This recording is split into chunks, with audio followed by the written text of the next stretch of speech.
Aku harus kerja keras sekarang ini. Nggak ada libur saya. Dibilang Prabowo jalan-jalan ke luar negeri, seneng jalan-jalan ke luar negeri, ya kan? Saudara-saudara, untuk amankan minyak, ya gue harus kemana-mana.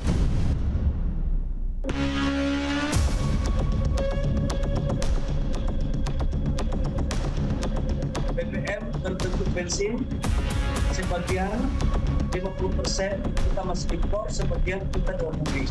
Tetapi kita sudah mencari alternatifnya, termasuk telurnya.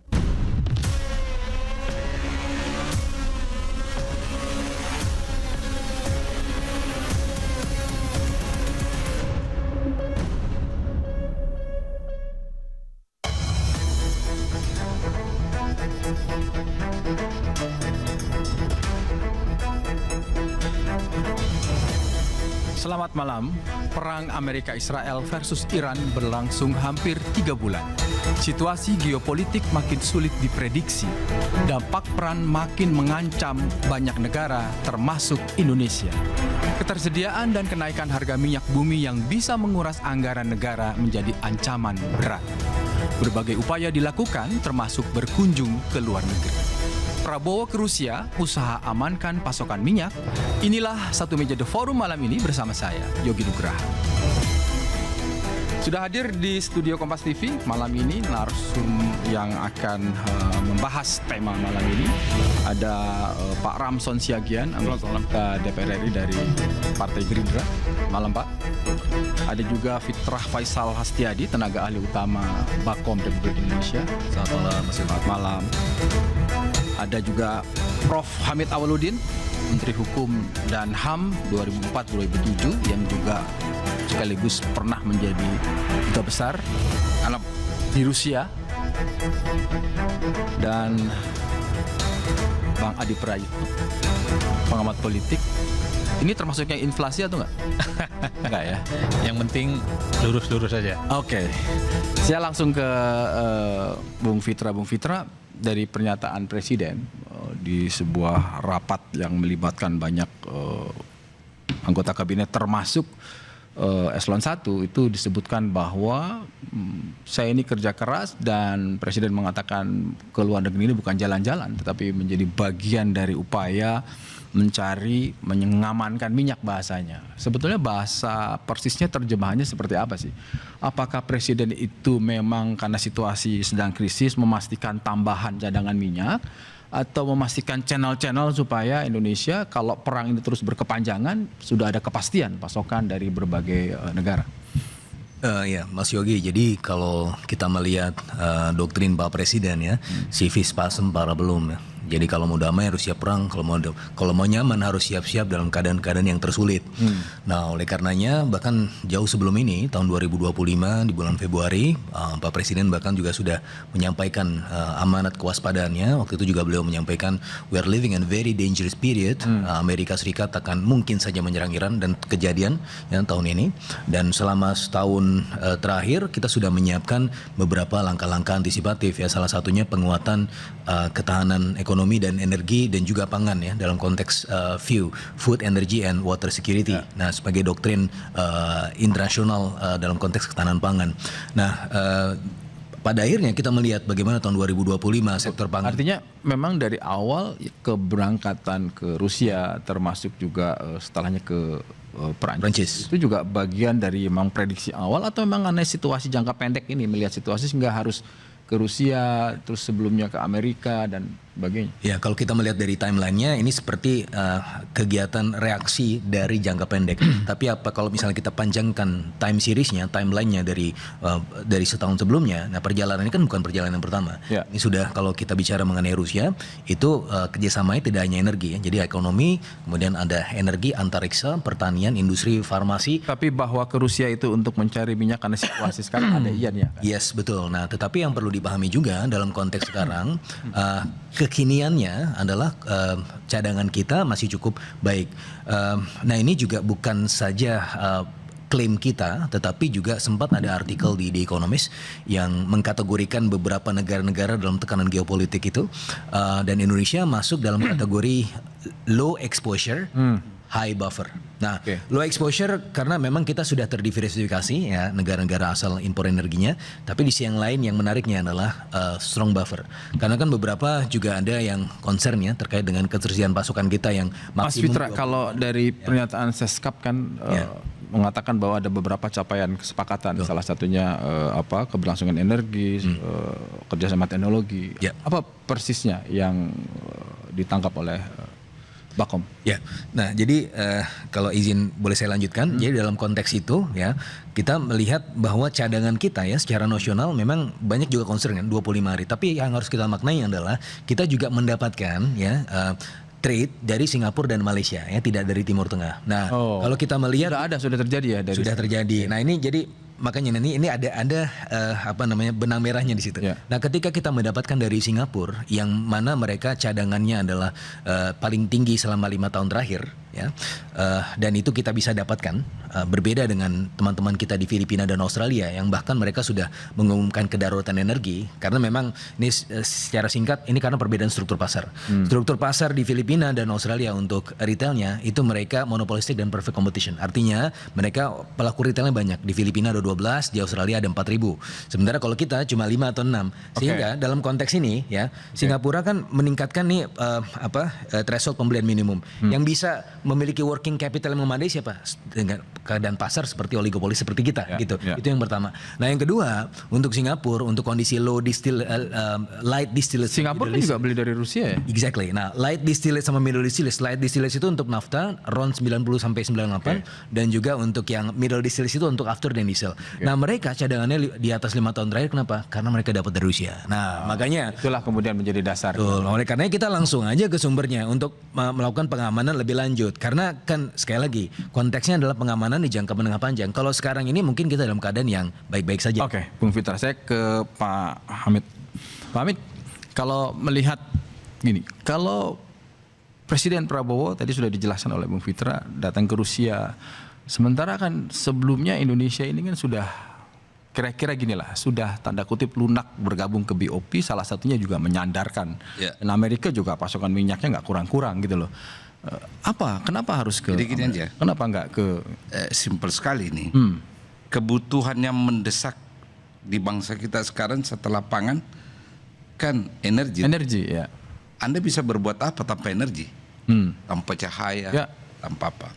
Nah, kalaulah presiden ke Rusia kali ini, menurut saya itu murni demi kepentingan bangsa ya. Karena perang ini kan belum ada yang bisa prediksi sampai kapan. Ya. Dan dampaknya sudah kemana-mana. Jadi memang harus ada langkah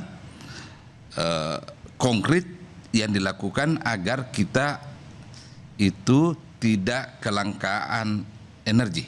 Ya. Nah, kenapa Rusia? Begini, waktu saya dubes, dari dulu orang Rusia itu approach saya. Kenapa sih beli minyak jauh-jauh? Itu berarti 2008 ya? Ya, sampai 2012 ya. Kita kan ini dekat, ya kan? Tapi waktu itu entah bagaimana sistem perdagangan minyak kita selalu pakai Aramco. Ya. Aramco. Dan di situ ada Amerika dong otomatis. Ya. Aramco atau ada Amerikanya. bisa. Arab Amerika Corporation ya kan itu. Ya. Petrodol. Nah, jadi kalau Bapak Presiden melangkah ke Rusia, menurut saya itu langkah yang sangat nyata, langkah yang sangat strategis, taktis, agar ketergantungan kita ke suatu tempat tertentu tidak selalu di situ. Karena terbukti sekarang dengan perang ini kan sudah jelas sekali kan tingkat ketergantungan kita.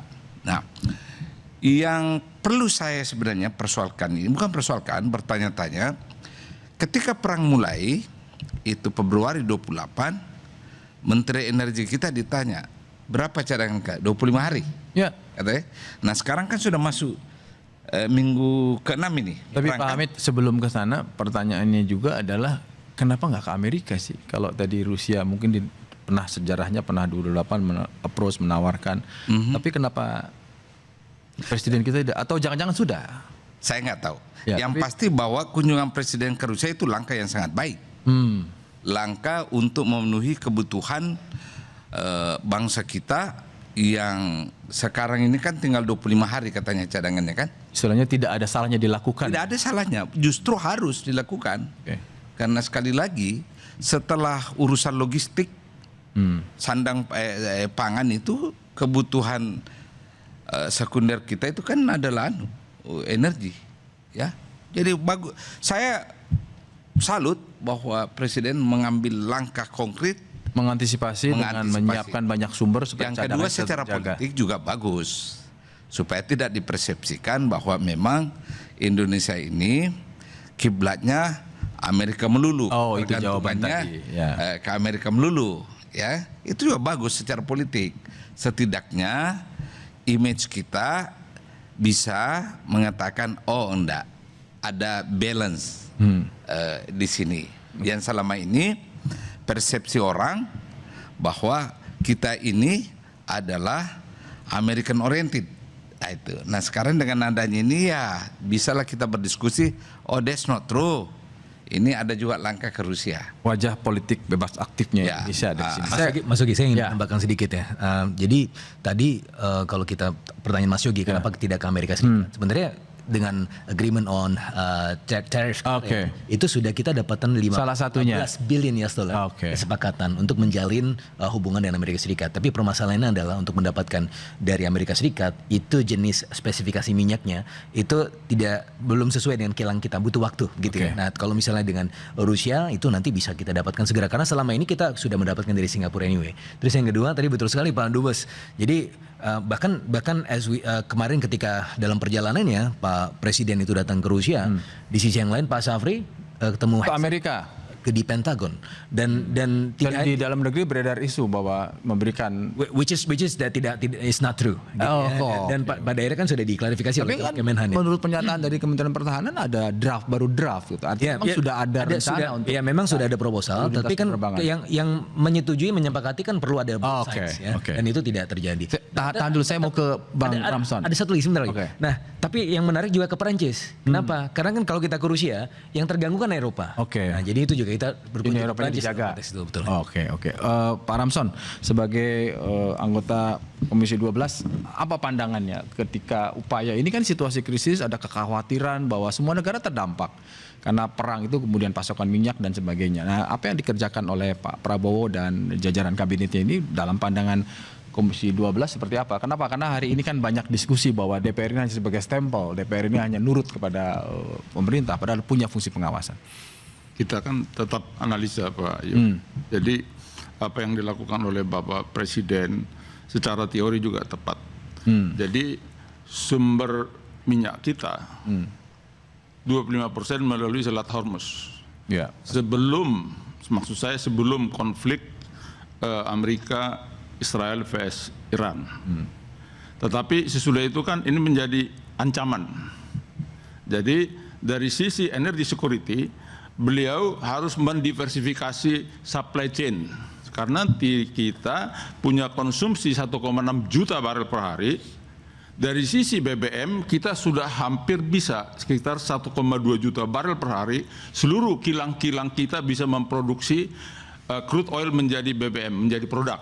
Tetapi dari sisi crude oil kita baru 605.000 barel per hari.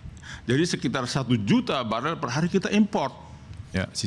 Jadi kita dari sisi produk BBM memang 21 hari kita punya stok.